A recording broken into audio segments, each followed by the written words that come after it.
So next is set aside of arbitral award. This is the most important section of this whole act, application for setting aside of arbitral award. इसके ऊपर सबसे ज्यादा case studies है दोस्तों.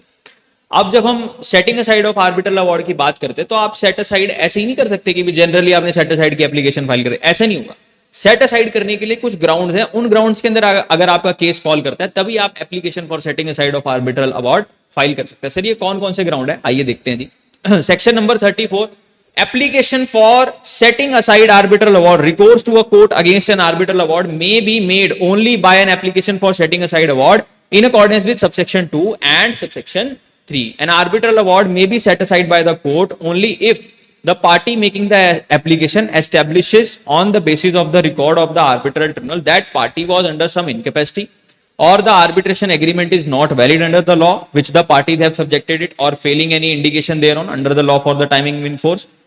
इसको example से समझते हैं. इधर आओ यार. सेक्शन नंबर 34 क्या कहता है जी? सेक्शन नंबर 34 क्या कहता है हमारा?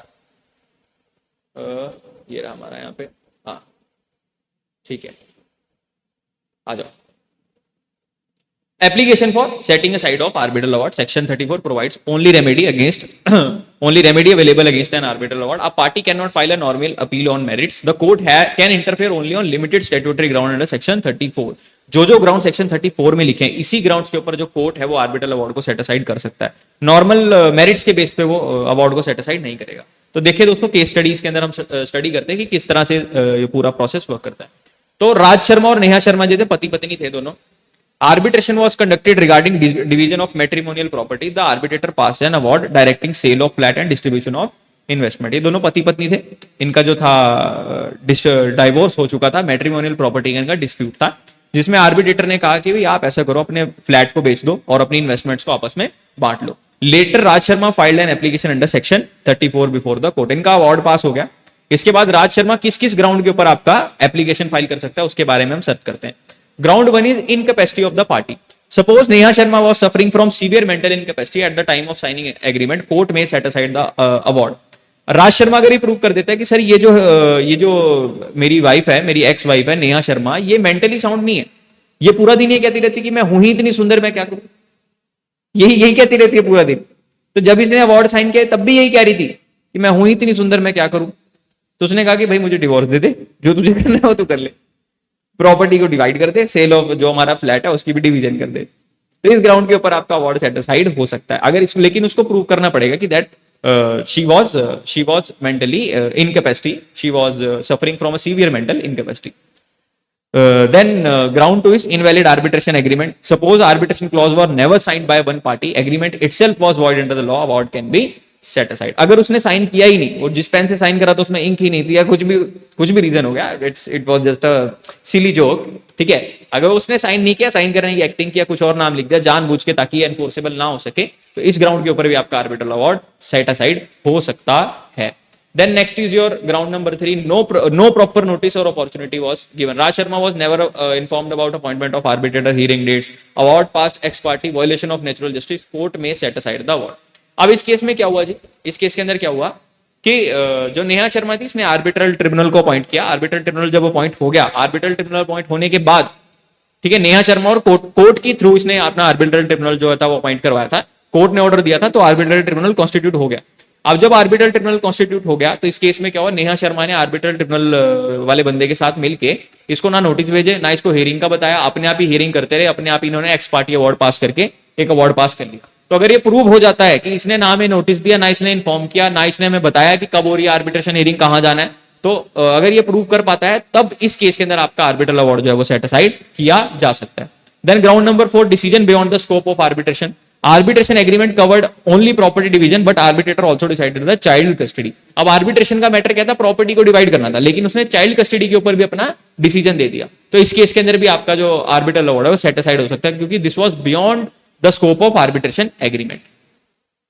Then ground number 5, improper composition. Agreement required 3 arbitrators, but dispute decided by only 1 arbitrator. आपके एग्रीमेंट में तो लिखा था अभी 3 आर्बिट्रेटर चाहिए, लेकिन आपके केस डिसाइड कर रहा सिर्फ एक आर्बिट्रेटर. तो इस केस के अंदर भी आपका आर्बिट्रल अवार्ड जो है वो सेट असाइड हो सकता है. Ground number 6, non arbitrable subject matter. Disputes like divorce, criminal offenses, child custody are generally non-arbitrable. If arbitrator decides them, award liable to be set aside. जो आपके divorce के matters हैं, जो आपके criminal offenses के matters हैं, जो आपके child custody के matter है, ये arbitrable matters नहीं है. अगर वो non-arbitrable matters के ऊपर भी arbitration कर देता है, तो फिर आपका award that is liable to set aside. That is liable to set aside.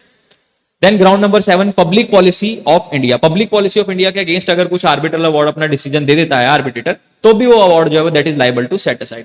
Award can be set aside if obtained by fraud, corruption, violates the fundamental policy of Indian law against the morality और justice. Suppose arbitrator accepted bribe from husband, award against the public policy, court can set it aside. Arbitrator ने जो था रिश्वत लेके award पास कर दिया, तो this is against the public policy of India. ये काम मॉरल भी नहीं है, एथिकल भी नहीं है. इस केस में भी आपका अवार्ड जो है सेट असाइड हो सकता है. Patent illegality applicable mainly to domestic arbitration, award may be set aside if obvious illegality appears on the face of award. Court cannot reappoint evidence like appellate court.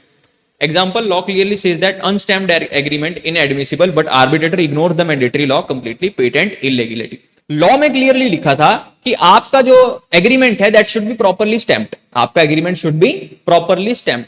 लेकिन इस case में क्या हुआ कि उसने अनस्टैम्प्ड एग्रीमेंट्स को ही एक्सेप्ट कर लिया और उसके बेस पे उसने पूरी की पूरी आर्बिट्रेशन जो है वो कमेंस कर दी, पूरी की पूरी आर्बिट्रेशन कंप्लीट करके रख दी. तो इस केस के अंदर क्या है sir, this is patent illegality. Patent illegality क्या है सर, लॉ में कुछ लिखा, आपने डायरेक्टली लॉ का ही कंप्लायंस नहीं किया, so this is patent illegal. ये on the face of it ही इलीगल है, इसके एडमिशन इलीगल है, ये एडमिट ही नहीं होना चाहिए था, लेकिन उसने उसको कंसीडर करके आर्बिट्रल अवार्ड पास कर दिया, दिस इज इलीगल. तो इसको भी इसके अंदर this is also liable to set aside. This is also liable to set aside. अब आ जाओ जी अपने सेक्शन के ऊपर.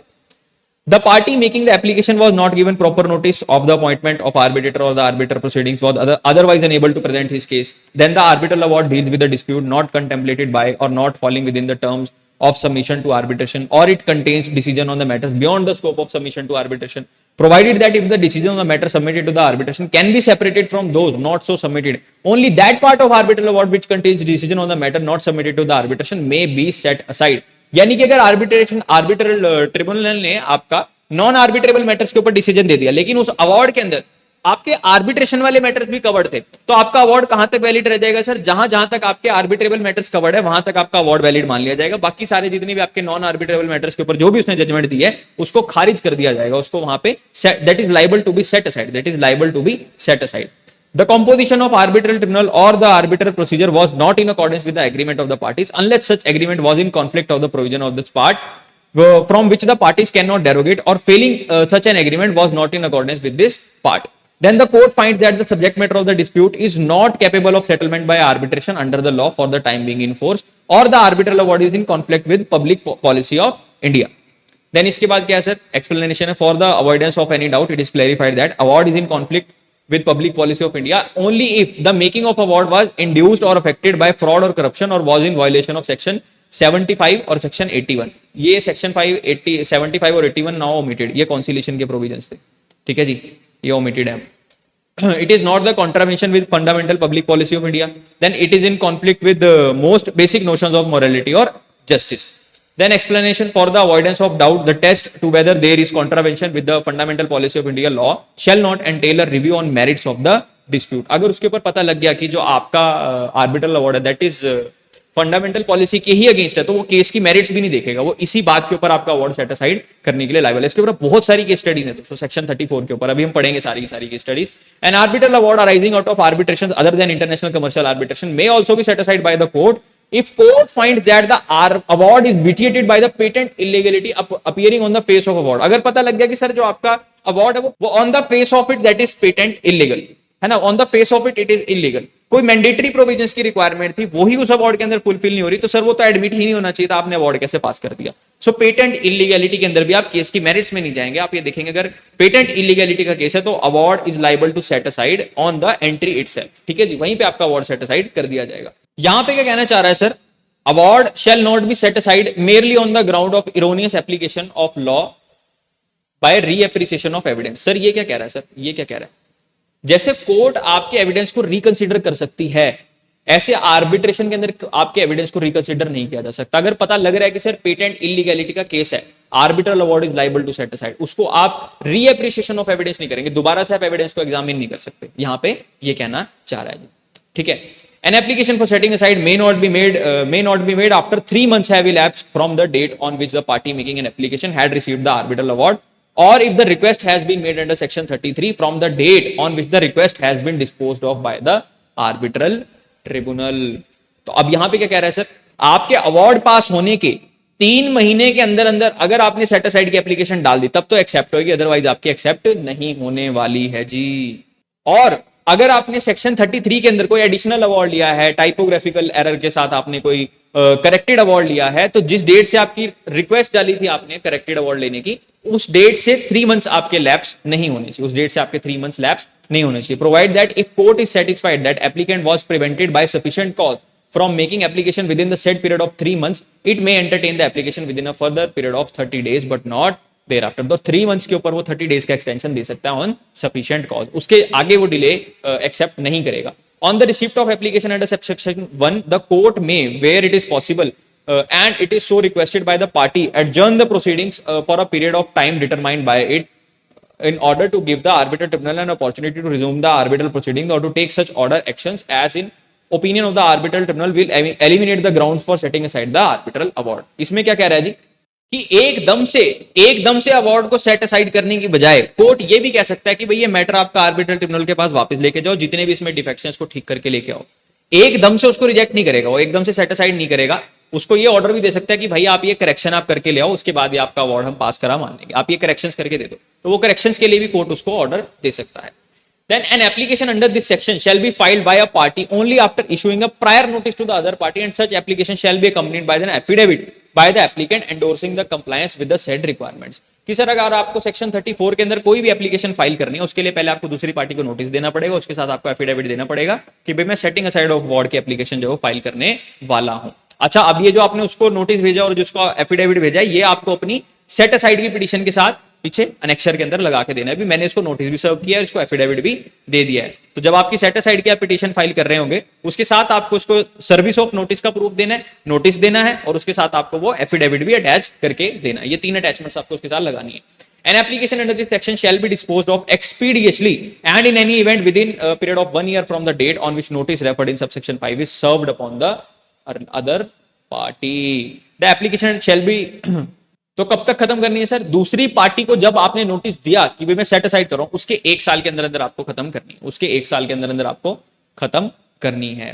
नेक्स्ट है सर हमारा सेक्शन 34, इसमें स्टेट अमेंडमेंट एक छोटा सा आया था after for Jammu Kashmir Ladakh UT. इसके लिए क्या है सर, सेक्शन 2 के बाद एक 2A है, an arbitral award may also be set aside by the court if the court finds that award is vitiated by patent illegality appearing on the face of award, provided that award shall not be set aside merely on the ground of erroneous application of law or by reappreciation of evidence. तो पहले ये J&K को applicable नहीं था, अब J&K को applicable हो गया, तो उन्होंने दोबारा से इसको ऐड करके यहाँ पे लिख दिया। इन सबसेक्शन 3 मंथ्स की जगह सर 6 मंथ्स आपका आ जाएगा। In proviso of 3 months 30 days substituted with 6 months and 60 days. 3 month और 30 डेज का जो आपका टाइम है, 3 मंथ्स प्लस 30 डेज का जो आपका टाइम है, वो J&K के केस में आपका क्या हो जाएगा सर, 6 मंथ और 6 month plus 60 days, 6 month plus 60 days का हो जाएगा।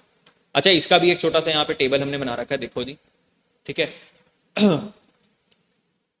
34(1) only by application to set aside, time limit कोई नहीं sir, no appeal only recourse. 34(2)A procedural defects अगर इसके अंदर है तो इसको भी burden on applicant to prove.